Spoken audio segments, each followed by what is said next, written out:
अब हमको क्षमा करें, अमित शाह जी के लिए कुछ कहवाएंगे तो ये जुबान है फिसल जाएगी। तो फिर मुसलमान भी परेशान, हिंदू भी परेशान, सवर्ण भी परेशान, अपर कास्ट, लोअर कास्ट सब परेशान, तो फिर सरकार कैसे चल रही है? हेमंता विश्व शर्मा को हम दिल से तहे दिल से मानते हैं। हमको वैसा ही हिंदुत्ववादी नेता चाहिए। एक नंबर पर योगी जी, दूसरे नंबर हेमंत विश्व शर्मा, ये दो नेता, और तीसरे नंबर पर लाएंगे तो शिवराज चौहान थे। देश में मुसलमानों को हटा देना चाह रहे हैं। देखिए मुसलमानों को हटाने का सवाल नहीं उठता। पहली बात, वो तो कह रहे हैं ना कि मुसलमानों को यहाँ से भगा दो, 5 रुपए मांगे तो 4 रुपए दो उनको। वो मुसलमानों को हटाने के बाद वो कहें कि जो देश विरोधी, राष्ट्र विरोधी, यहाँ की सुरक्षा विरोधी, धर्म विरोधी, अगर ऐसा कोई मुसलमान आवाज उठाता है, भारत तेरे टुकड़े होंगे, सरतंत्र से जुदा, मियां कौन है? उन मुसलमानों को हटाने की बात कर रहे हैं जो आतंकवाद में संलिप्त है, जो देश में बम ब्लास्ट में संलिप्त है। ऐसे मुसलमानों को हटाने की बात करते हैं हेमंत जी। देश की सुरक्षा एजेंसियां सही से काम नहीं कर रही, मतलब देश की सुरक्षा एजेंसी सबसे काम कर रही है, इनका जासूस भी व्यवस्था बढ़िया है। हम कह रहे हैं कि जो घर का आस्तीन के सांप हैं, गद्दार हैं, जयचंद हैं, उनसे बचने की बात कर रहे हैं। वो कैसे पहचान होगी उनकी? जैसे जैसे पहचान हुई जब दिल्ली में अभी ब्लास्ट हुआ था ना, मुजम्मिल डॉक्टर तो अभी एक वीडियो वायरल हुआ, भारतीय जनता पार्टी असम के पेज पर अपलोड हुआ था। उसमें बंदूक लेके निशाना साध रहे हैं। हाँ, मुसलमान जो व्यक्ति हैं उन पर, तो मतलब सारे मुसलमान ऐसे ही होते हैं? नहीं, जिनके अंदर ईमान है वो मुसलमान है, मुसलसल ईमान वाला मुसलमान है। जो देश विरोधी, राष्ट्र विरोधी संलिप्तता में है, आतंकवाद के साथ है, वो उसको मुसलमान नहीं मानते। खुद मुसलमान कौम कहता है कि वो मुसलमान नहीं है। जो मुसलमान देश के प्रति वफादार है, यहाँ की स्वतंत्रता में, यहाँ की आज़ादी में लड़ाई लड़े, वही मुसलमान है और देश के भारतीय हैं। वो आप उनको धर्म मत बांटिए, वो पहले भारतीय है, हम सब भारतीय हैं। लेकिन जिस तरह की बयानबाजी वो कर रहे हैं, जिस तरह की वीडियो अपलोड हो रहे हैं, सारे मुसलमानों को वो टारगेट कर रहे हैं। चुनाव आ रहा है क्या इसलिए?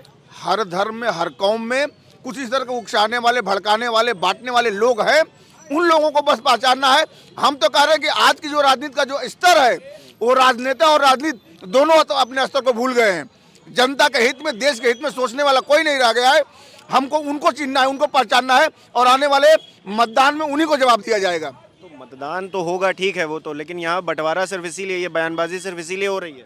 देखिए भाई, देश को कमजोर करने के लिए अभी जो दिल्ली ब्लास्ट और सीरियल ब्लास्ट हो रहा है, सुप्रीम कोर्ट, हाई कोर्ट में ब्लास्ट हो रहा है, ये जितने ब्लास्ट हुए हैं उसमें मुसलमानों की संलिप्तता, आतंकवादियों की संलिप्तता पाई गई है। उस नज़र से, उस दृष्टिकोण से कहा जा रहा है कि ऐसे मुसलमानों को जो देश में खतरा पैदा कर रहे हैं, उनको निकाला जाए, उनको चिन्हित किया जाए। तो ये काम तो एजेंसियां करेंगी ना, उसको कहने की क्या जरूरत है? सबको टारगेट पर ले तो नहीं, अनर्गल किसी मुसलमान को सताया नहीं जा रहा है। बगल में देखिए, यहाँ टोपी लगाए हुए आपको सताया जा रहा है? कोई सजा नहीं है इनको। ये साथ में बैठ कर चाय पी रहे हैं। नहीं, ये तो साथ में चाय पी रहे हैं बैठ के, लेकिन वो देखो अजू भाई, हेमंता विश्व शर्मा नहीं चाह रहे हैं आप साथ में बैठ के चाय? देखिए, वहां पर प्रताड़ित किए जा रहे हैं हिंदू, वहां पर अत्याचार कर रहे हैं, वहां पर आतंकवादी गतिविधियों में सम्मिलित पाए जा रहे हैं। असम में सारे जो मुसलमान हैं वो प्रताड़ित कर रहे हैं?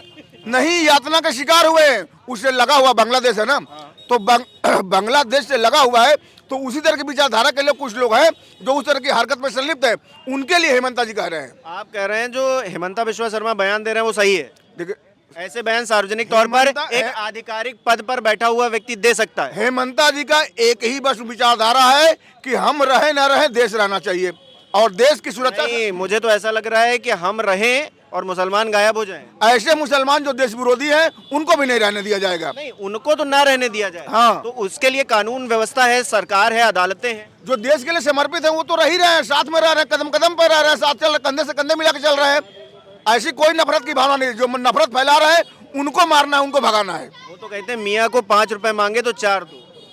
अब मियाँ कौन है भाई? ये मियाँ आतंकवादी है ऐसा तो उन्होंने कहा नहीं, उन्होंने कहा मियाँ। तो अब मियाँ का क्या मतलब समझा? देखिए, दो तरह की विचारधाराएं हैं।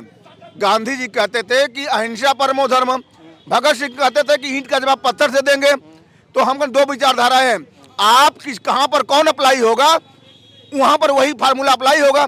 जो छेड़ेगा उसको छोड़ा नहीं जाएगा। ये योगी जी की बयान है और ये विचारधारा हेमंता जी की भी है। जो छेड़ेगा उसको छोड़ा नहीं जाएगा। आप कह रहे हैं ये सब कुछ ठीक हो रहा है? अब वो उनकी विचारधारा नहीं, विचारधारा नहीं। इस देश का एक प्रधानमंत्री, मुख्यमंत्री इस तरह के बयान अगर दे रहा है तो जो कम्युनिटी है, पूरी कम्युनिटी है भारत में, उस पर असर पड़ रहा है, तो ये ठीक है। देखिए, विचारधाराओं की लड़ाई अगर चल रही है देश में, तो हम करें मुसलमानों को टारगेट किया जा रहा है। यहाँ पर जो यूजीसी लाया जा रहा है उसमें दलित, ओबीसी, सवर्ण ये आपस में लड़े जा रहे हैं। इन सारी गतिविधियों को ध्यान में रखते हुए कहा जा रहा है कि जो देश के विरोध में खड़े हैं, जेएनयू में नारा लग रहा है कि ब्राह्मण भारत छोड़ो, सवर्णों भारत छोड़ो, इस पर बोल नहीं रहा है कोई। हमारे क्यों नहीं प्रधानमंत्री जी बोल रहे हैं, क्यों नहीं भाजपा का कोई नेता बोल रहा है? सवर्ण नेता है, राजनेता है, मंत्री हैं, विधायक हैं, सांसद हैं, इस पर क्या और सुन नहीं दे रहे? सोशल मीडिया नहीं देखते हैं? इस पर भी आवाज उठानी चाहिए। हर चीज में जनता को आगे करके जनता ही मार काटने के लिए है। जिंदाबाद मुर्दाबाद भी जनता करे और देश की सुरक्षा भी जनता करे और देश के थपेड़े भी जनता खाए। ऐसी गंदी राजनीति अब नहीं चलेगी। जनता जागरूक हो गई है। जनता जागरूक हो गई है। आपने कहा कि आप भी परेशान हैं, सवर्णों के खिलाफ, सवर्णों को के पक्ष में जो है आवाज नहीं उठाई जा रही।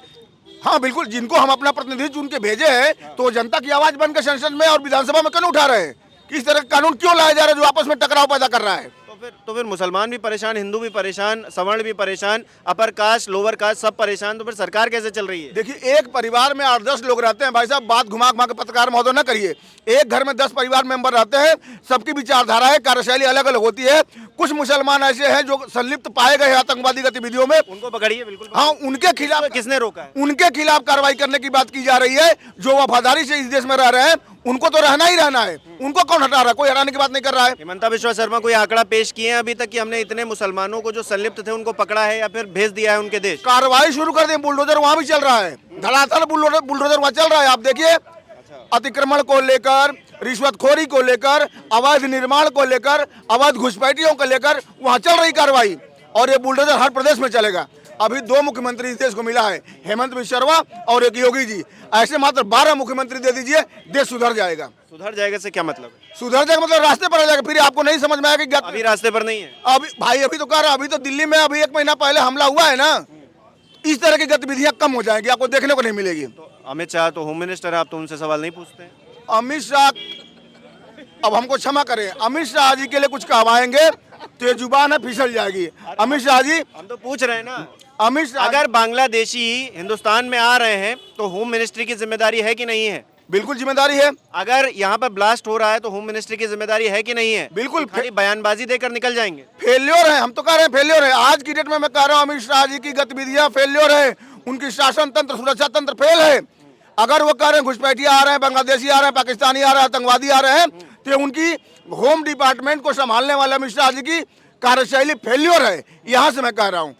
मुझे ऐसा लग रहा है कि इस पर ध्यान देने की ज्यादा जरूरत है बजाय ये जो बयानबाजी कर रहे हैं उसके। नहीं, हम लोग तो अंदर लड़ लेंगे। गृह युद्ध होगा, हमारी माँ बहन बेटियों पर, हमारे अस्तित्व पर अगर खतरा आएगा तो हम तो लड़ेंगे। जब तक हमारी सांसों में दम है तब तक मैं लड़ूंगा अपने आप को बचाने के लिए, देश की सुरक्षा के लिए। लेकिन उनकी भी जिम्मेदारी बनती है, जिनको मैं प्रतिनिधि बनाकर भेजा हूँ संसद भवन में, विधानसभा में, उनकी भी जिम्मेदारी बनती है इस देश की सुरक्षा, इस देशवासियों की सुरक्षा को लेकर।